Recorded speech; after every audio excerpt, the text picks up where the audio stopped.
урматтуу Ош мамлекеттик университетинин жарчысы журналынын окурмандары жана авторлор, бул видеодо биздин журналга кантип материал жөнөтөт ошону көрсөтөбүз. Журналдын сайтына келиш керек. Биринчи биздин университеттин сайты аркылуу кирсе болот. Ол эле Ошму деп жаздык. Биздин университеттин үстүндө, сайттын үстүндө мына научный журналы деген ссылка бар. Ошону бассак, биздин университеттин журналдарынын сайтына кирет. Ар бир сериялар кайсыга жөнөтүш керек болсо, ошону басып кириш керек болот да бул сайтка. Университеттин сайтынын үстүндөгү бул ссылка аркылуу, же болбосо түз эле journal.os.kz деп жазса бул жерге кирет. Эми азыр биз мурунтан бери келаткан вестник эң үстүндө турат. Ушунун мисалына көрсөтөлү, кантип материал жөнөтөт. Ичине киребиз. Киргенден кийин журнал менен таанышып чыгуу үчүн бул жактагы маалыматтарды карап чыгыш керек болот. Анан материалды кайсы эрежелерге карап даярдайбыз? Авторам деген жерде оформление статьи деген баракча бар. Ушул жерге кирсек, кыргызча дагы, англисче дагы кылып койсо болот бул маалыматтарды. Бул жерге кирсек, материал бизге жөнөтөрдө кайсы эрежелерге карап даярдаш керек? Ошонун баары жазылган. Мисалы, аннотациясы 100 сөздөн 200 сөзгө чейин болуш керек. Ачык сөздөр 5-тен 8 сөзгө чейин, эң аз 3000 сөз, эң көп 9000 сөз деген сыяктуу.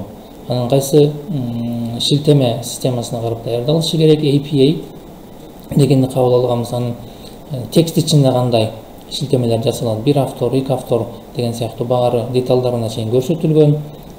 Адабияттар тизмеси кандай даярдалышы керек, алар да көрсөтүлгөн.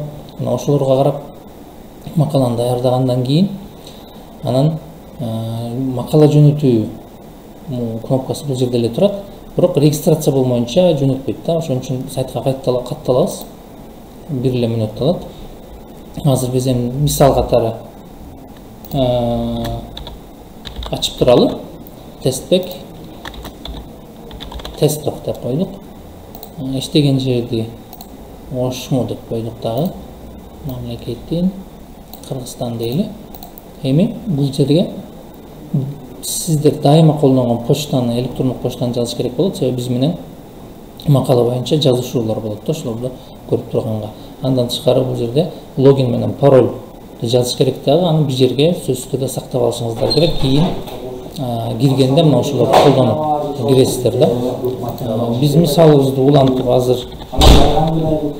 тестбек деп мондай бир жок бир почтаны жазып туралы мисал катары гана.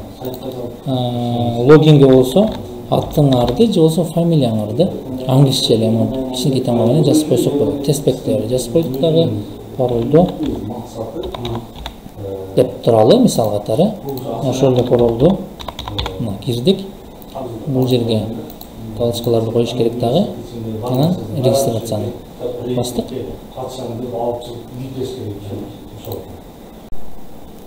Сайтка катталдык. Мына бул жерде азыр тестбектин кабинетинде турабыз.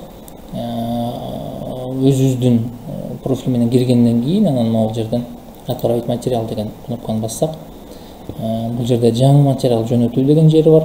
Анан мурун жөнөткөн материалдарды кара деген жери бар. Эгер мурун жөнөткөн материалдарга оңдоп түзөөлөрдү киргизиш керек болсо, ошону басыш керек болот да. Азыр биз жаңы жөнөтөбүз. Буну басалы.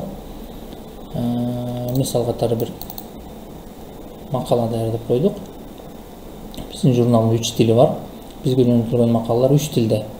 Макаланын темасы, аннотациясы жана ачык сөздөрү 3 тилде болуш керек да. Кыргыз, орус жана англис тилинде. Анан ошол эле учурда авторлор туурасында маалыматтар дагы ошол 3 тилде толугу менен кайсы жерде иштейт, кайсы кызматта, почтасы болушу керек. Ушул макаланы киргизели азыр. Биринчиден макалабыз кайсы тилде? Ошону тандаш керек. Биздики азыр кыргызча. Анан бөлүмдү тандаш керек да, кайсы разделге жөнөтүп жатабыз. Биз филологияны тандайлы. Анан бул жерге галочкаларды коебуз. Койгондон кийин сохранить, продолжить. Эми материалды жүктөшүбүз керек бул жерде. Намазда грузить материалды басып туруп, Анан макала кайерде болсо, биз рабочий столго койдум эле, буну киргизебиз. Анан не деген типтеги файл дейт. Биз текстативный тандайбыз. Анан сохранить продолжить. Эми бул жерде макала жөнүндө метаданныйларды киргизебиз да. 3 тилде киргизебиз деп айттык. Кайсы тилди тандаган болсок, башында макаланын оригинал тили кыргызча болсо, эң башында кыргызча өзү эле туруп калат. Андан кийин орусча, англисче киргизиш керек болот да. Бул жерден кыргызча темасын койдук. Орусча темасын койдук. Эми англисче темасын койдук. Префиксти бул жерде толтуруштун кереги жок. Аннотация ошол эле сыяктуу, ошондой эле. Мына кыргызча аннотациясын алдык, копияладык. Анан буну басканда мына аннотация 3кө бөлүнүп кетти. Эң үстүндө кыргызча болчу. Кыргызча койдук.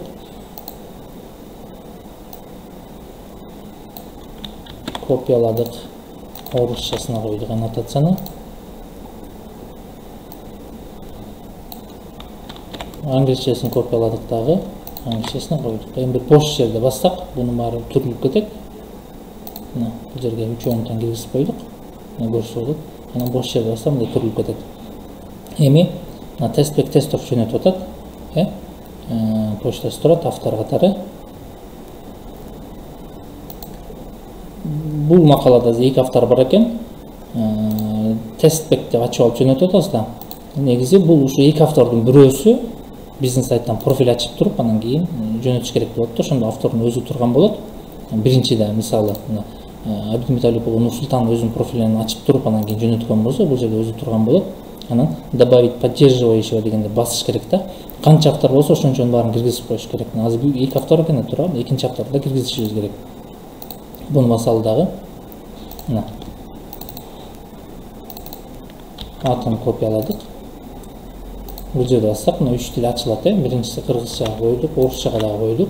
Эгер кыргызчада ын деген тамгалар боло турган болсо ысымда, орусчада ошолордун ордуна о, у, н дегендерди алмаштырып коюш керек болот.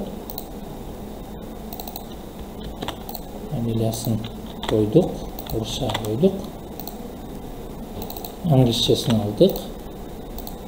Англисчеге койдук. Фамилиясы бош жерге койсок түрүлүп калат ордуна. Почтасын жазыш керек экен. Копияладык почтасын. Почтасын койдук. Мамлекеттин каяктык болсо, ошону тандаш керек болот. Каякта иштесе. Кыргызстанды тандадык. Анан иштеген жери. Иштеген жери. Биринчи кыргызчасын алдык. Иштеген жери койдук. Орусчасын койдук. Англисчесин койдук. Мына. Эми бул ким? Авторбу? Автор. Анан автор менен жазышабызбы? Жазыша турган авторбу? Почтасы аркылуу буну тандадык. Сохранить бастык. Ошондо мына эки автор кирди да. Канча автор болсо, мына ошону ар бирин добавить поддерживающийни басып киргизиш керек болот да. Автордон кийин бул жерге ачык сөздөрдү киргизебиз. Ошондо эле 3 тилде. Биринчи оригинал кыргызча турат бул жерде. Анан кийин орусча, англисче. Ачык сөздөрдү мына ар бирин бүтүрү жок. Бирден копиялап туруп, бул жерге коюп туруп, анан enterди басыш керек. Мына бул жерде түшүндүрмөсүндө жазылып турат. Ар бирин коюп туруп, enterди басыңыз деп.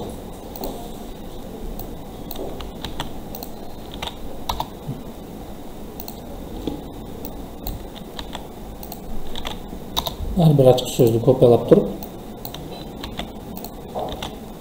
кире коюп, enterди басып атам. Ачык сөздүн баарын копиялап туруп коюп салса болбой калат. Ар бирин өз-өзүнчө кылыш керек.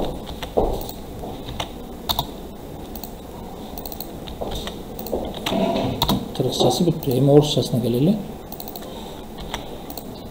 Орусчасы экинчиде болчу. Ошондой эле ыкма менен копиялап коюп туруп, анан enterди басабыз.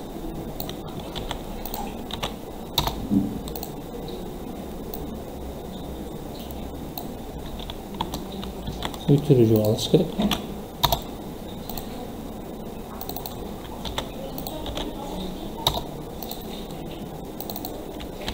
жалпысынан бир материалды киргизүү ушундай 10 мүнөттөн тегерегенде убакыт алат. Эми маңызчысы калды ачык сөздөрдүн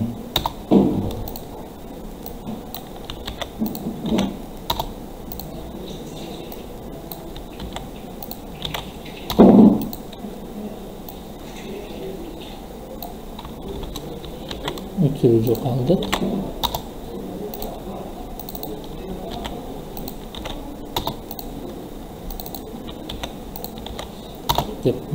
Ачык сөздөрдү киргизгенден кийин эми бул жерде адабияттар тизмесин киргизебиз. Библиографические ссылки деген жерге адабияттар тизмесине келдик. Калада баштан аяк баарын алдык.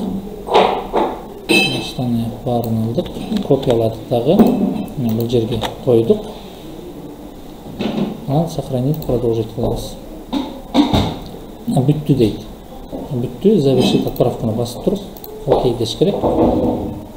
Анан жөнөтүлдү болду. Кийин эми ушул биз жөнөткөн материалды көрөбүз десеңиздер, мына бул жерде басып көрөлү. Посмотреть этот материал деген жерде. Ушуну азыр биз жөнөттүк да. Маалыматтардын баардыгы бул жерде турат. Мына авторлорду кимдер жөнөттү, метаданыларды кирдик 3 тилде. Ачык сөздөрдү, адабияттар тизмеги, мына могул да биз жөнөткөн материал турат. Эми биз жөнөткөн материалга оңдоп түзөөлөр келе турган болсо, редактордон же болбосо рецензенттен ошого жаңылап макаланын жаңы версиясын кантип жөнөтөбүз, ошону көрсөтөлү. Жаңы версиясын жөнөткөндө отправить материалды басып туруп, анан бул жаңы деген жерде басыштын кереги жок. Мына мурунку жөнөтүлгөндөрдү оңдош керек болот, ата тура.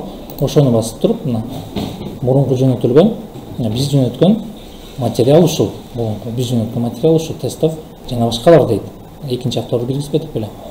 Просмотреть кылабыз дагы. Ошого жөнөттүк беле.